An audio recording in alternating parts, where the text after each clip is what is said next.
हमेशा कहा कि हरीश भाई मेरे बड़े भाई हैं, मैंने आज तक उनके खिलाफ एक शब्द नहीं कहा। हरक सिंह जी जो है अगर जाना होगा तो वो फिर ये चर्चा चुर्चा नहीं करता। फिर हरक सिंह राव इस मामले में पक्का ठाकुर है तो बढ़िया है। दो रावतों में बातचीत होते रहने चाहिए। सुनो, गारंटी तो यहाँ सर हमारे जीवन की नहीं है तो तुम तो अपनी बात हो यार, गारंटी लिख के सर्ट पढ़ दे दूंगा, तुम दे दोगे तो हमेशा इस चैनल में जिस चैनल में दूंगा। सामान्य शिष्टाचार होता है, मिलते रहते हैं। हरक सिंह जी क्षेत्र से कल आए थे तो मेरी कल ही बातचीत हुई थी, आज सुबह बातचीत हुई तो हम लोग थोड़ी देर बैठेंगे, बातचीत करेंगे, चुनाव पर बातचीत करेंगे, क्या है कैसे हो रहा है, रणनीति बनाएंगे। आज रात को हम लोग बैठ के अगले 1 महीने कार्यक्रम तय कर रहे हैं, उन सब के बारे में भी चर्चा, इस रूप में हम और प्रभावी कैसे हम अभियान को चलाएं इस पर चर्चा। तो एक सामान्य प्रक्रिया होती है, उसी पर बातचीत हुई। विधायक जी अपने क्षेत्र से यहाँ आए हुए थे तो वो सामान्य मिलने आए हैं, तो बातचीत हुई। तो बातचीत में उन्होंने कहा मेरे क्षेत्र में अच्छे काम जो आपदा में नुकसान हुए थे उसमें काम 80% प्रभावशाली ढंग से शुरू हो गए हैं। आपने गुस्से में क्या बोला? नहीं, गुस्से में देखिए, जब आदमी एक क्षेत्र का प्रतिनिधित्व करता है, उस क्षेत्र में थोड़ा भी नुकसान हो या कुछ हो तो आदमी को व्यक्तिगत जैसा लगता है। तो वही होता भी है, क्षेत्र में उसके क्षेत्र में भी आपदा आई तो बड़े भारी नुकसान हुआ, तो यही एक कारण। तो 22 के चुनाव को लेकर के मंत्री जी से कुछ मंथन हुआ? हमारे वरिष्ठ नेता हैं, बड़ा अनुभव वाले नेता हैं, उत्तर प्रदेश से लगाकर यहाँ तक एक बड़ा अनुभव है काम करने वाले। तो स्वाभाविक तौर पर समय समय पर हम बातचीत करके उनके अनुभव का लाभ संगठन को मिले, उनके अनुभव के आधार पर हम और आगे बढ़े, तो इस प्रकार की बातचीत हमें। हरक सिंह जी से ज्यादा बातचीत हो रही है, परसों हरिद्वार में भी हुई थी, आज आपने यहाँ पर भी बातचीत की है और उधर से हरीश रावत जी भी उनसे बातचीत कर रहे हैं। मित्रता बढ़ती चली जा रही है। अध्यक्ष होने के नाते तो एक स्वाभाविक प्रक्रिया भी, अध्यक्ष हैं तो सभी से बातचीत होती है। डॉक्टर साहब अभी आए हैं, इससे पहले आज चौफाल जी के साथ बहुत देर बैठना हुआ मेरा, चौपाल जी के साथ अलग मीटिंग थी। लेकिन आपने हरक सिंह जी ने कहा कि वो पूरे सियासी सफर में ये कार्यकाल सबसे निराशाजनक रहा उनका। नहीं, तो आप कहीं ना कहीं पार्टी से नहीं, इन्होंने वही कहा जो मैं कहा सुबह भी। देखिए, हम जब अपने क्षेत्र का प्रतिनिधित्व, तो हमारी एक इच्छा रहती है मेरे क्षेत्र में विकास की दृष्टि से काम।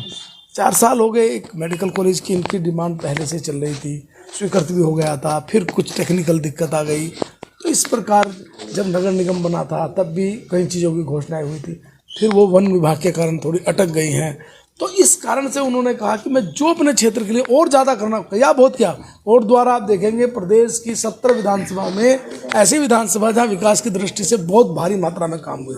लेकिन रहता है हम जनप्रतिनिधि, तो बड़े काम भी कुछ हो, ऐसे काम भी हो जो क्षेत्र को भी लाभ मिले वहाँ हमारे विधानसभा से। तो वही केवल बात। कांग्रेस में जाने को लेकर बातचीत तो नहीं, क्योंकि काफी चर्चाएं हैं हरक सिंह जी के कांग्रेस में जाने को लेकर। नजदीकियां बढ़ती चली जा रही है। हमारे वरिष्ठ नेता हैं, हमेशा से देखिए, मूल कहाँ है? विद्यार्थी परिषद से बीजेपी सबसे कम उम्र के मंत्री, एक रिकॉर्ड है इनके नाम। उत्तर प्रदेश में लोग देखने आते थे सबसे कम उम्र का कौन जा रहा है, लाख ये बालक छोटा। तो फिर ऐसा नहीं है, पूरे रहेंगे। 16 साल का सफर तो कांग्रेस में भी रहा ना। नहीं, देखिए, मैंने कहा ना कि कभी कभी राजनीति में आदमी लोकतांत्रिक व्यवस्था में एक फ्री काम करता है, वो अलग चीज़ है। लेकिन आज ये भारतीय जनता पार्टी के वरिष्ठ नेता हैं, भाजपा मजबूत हो, सरकार बने, इसके लिए दिन रात मेहनत करें। लेकिन कोटद्वार से ही चुनाव लड़ेंगे, क्योंकि ये भी बताया ये बाद में तय होगा कहाँ से लड़ेंगे, ये अभी तय करना तो केंद्रीय पार्लियामेंटरी बोर्ड तय करता है। सर, यशपाल आर्य जी को लेकर आपको एक बड़ा कॉन्फिडेंस है? यशपाल आर्य जी को लेकर देखिए, मैंने पहले ही कहा था, यशपाल आर्य जी राजनीति में उनको ऐसा विश्वास था कि वो अपनी सीट नहीं जीत पा रहे। हमने कहा कि आप अपनी सीट जीतेंगे, लेकिन शायद उनको लगता था कि वो नहीं जीत पाएंगे। तो हरक सिंह जी को ऐसा थोड़ा ही होता है कि हरक सिंह जी 10 सीटें जिताने वाले हैं आसपास की। अब बोली तुमने यशपाल आर्य पे भी बाइट आ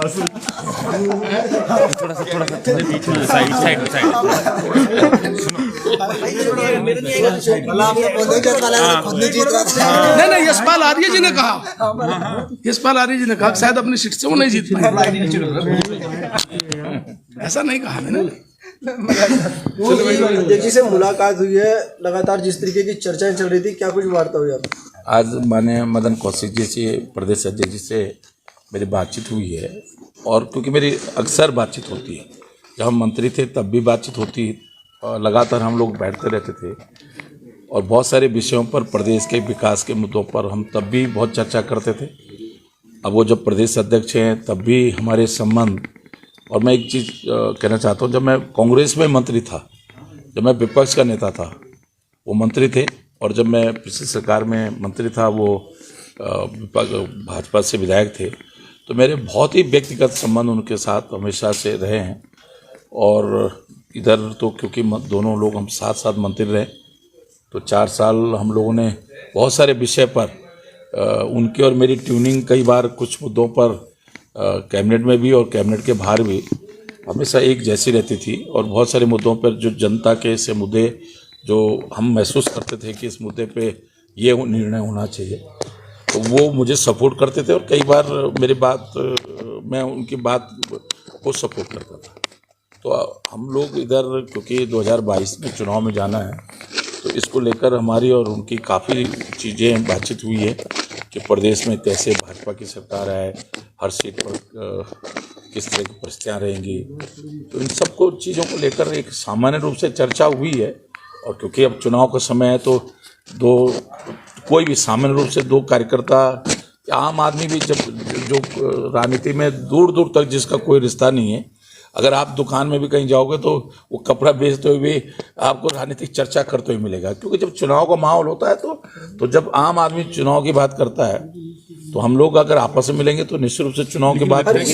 जो नारा पार्टी की वार्ता तो जो है सियासी मायने निकलने लग गए ना कि आप जो है। अब देखो मैंने हमेशा कहा कि हरीश भाई मेरे बड़े भाई हैं, मैंने आज तक उनके खिलाफ एक शब्द नहीं कहा। मैं व्यक्तिगत रूप से बरगद का पेड़ खा तो वो कोई मैंने राजनीतिक दृष्टिकोण से कहा, लेकिन व्यक्तिगत रूप से मैंने कोई कभी भी कटाक्ष नहीं किया।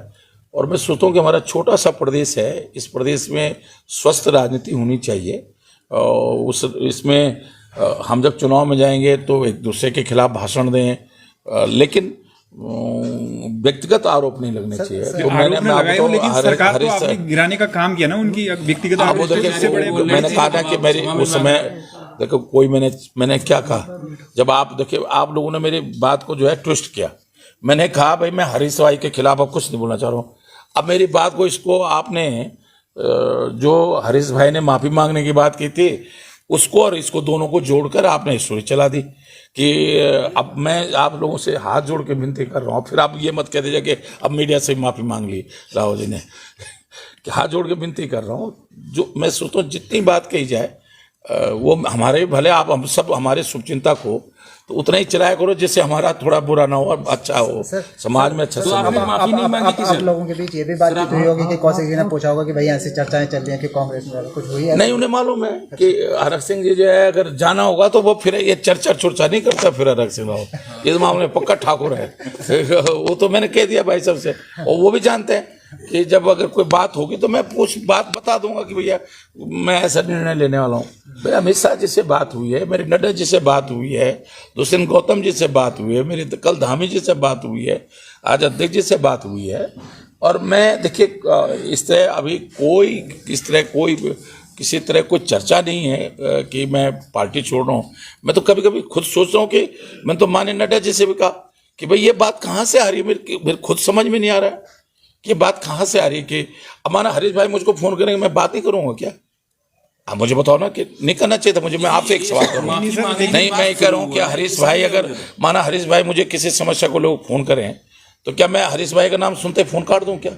आप मुझे बताओ ना सर। आपकी अरे यार वो प्रदेश के एक वरिष्ठ शुरू हुआ है क्या? अरे ठीक तो है, अच्छा तुम अरे तो बढ़िया है, 2 रावतों में बातचीत होती रहनी चाहिए। अब मैं तो कह रहा हूँ सब रावतों में अच्छी बातचीत होती रहे। तीरथ रावत भी अगर मेरे में भी बहुत अच्छी बातचीत होती रहे, तीरथ सिंह रावत से भी अच्छी बात हो रही है, धन सिंह से तो अच्छी होती है, तो सबसे अच्छी। मैं तो चाहता हूँ तीरथ भाई से भी अच्छी बात हो। मैंने तो हमेशा कहा नहीं ना वो करेंगे फोन तो मैं उनका भी उठाऊंगा, अभी नहीं आया उनका फोन। लेकिन जो आपके लगातार बयान आ रहे हैं उसमें कहीं भी इस तरीके का कोई खंडन नहीं आ रहा है कि नहीं आप भाजपा में ही रहेंगे हमेशा के लिए, इस तरीके यार एक सुनो, गारंटी तो यहाँ सर हमारे जीवन की नहीं है तो तुम तो अपनी बात यार एक जीवन की गारंटी है।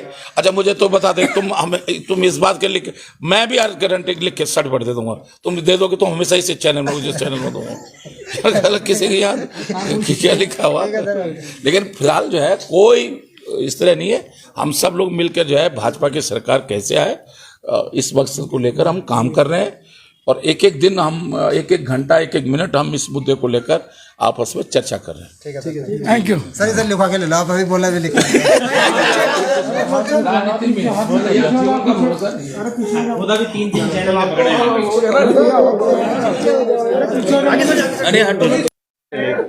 अरे जीवन का भरोसा नहीं है। मनीष अभी तो चर्चाएं ज्यादा है ना। अरे मनीष भाई किसकी होंगी? हमें मैसेज दे दिया, मतलब भाई साहब ने मैसेज दे दिया, अगर मैं छोड़ ऐसा और छोड़ दूंगा भाई साहब। राजनीति में इनका कहना है, राजनीति में ऐसे थोड़े छोड़ जाती तुम अपना बता के मीटिंग करके थोड़ा छोड़ जाती है, बैठक करके। यशपाल आर्य जी बताया था ना उन्होंने भी, क्या यशपाल आर्य जी तो बकायदा प्रधानमंत्री से मिलके गए उस दिन, बकायदा जो है मुलाकात हुई, उसके बाद छोड़ा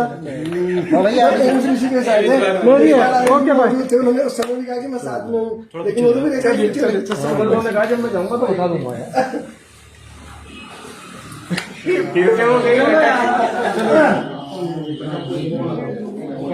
ठीक